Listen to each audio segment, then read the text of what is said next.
Guys so पुन्हा एकदा स्वागत आहे आज आपल्या 8 मिनी ब्लॉगमध्ये. आणि आज आपण चाललो आहे विरारला. नाही आपण 4 व्हीलरशी आलो, नाही आपण 2 व्हीलरशी आलो.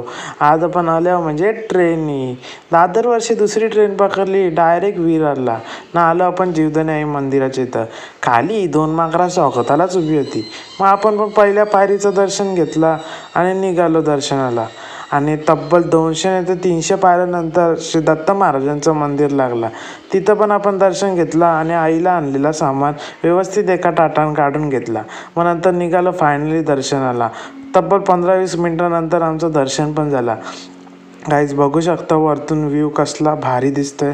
आणि मग आईच्याच मंदिराच्या पुढे गोमातेचं मंदिर, आईच्या बहिणीचं मंदिर, कालिका माता मंदिर, कालभैरवाचं मंदिर, तसेच अनेक खूप मंदिर आहे. आईचं हे मंदिर वर्षभर भक्तांनी गाजलेला असतोय. आणि मग नंतर आम्ही फायनली खाली उतरायला निघालो. खाली उतरता उतरता मला पंढरी शेठची आठवण आली, कारण पाय एवढं कापत होतं ना का काय सांगू. फायनली खाली आलो आम्ही आणि मग नंतर कावलं पोटानं कोको करायला लागलं. आम्ही बरं चला हॉटेलला जाऊ. मग मस्त हॉटेलला पावभाजी दाबून खाल्ली. मग नंतर घरी यायचा टाईम झाला. ऊन एवढा लागत होता का मी भैया झालतो.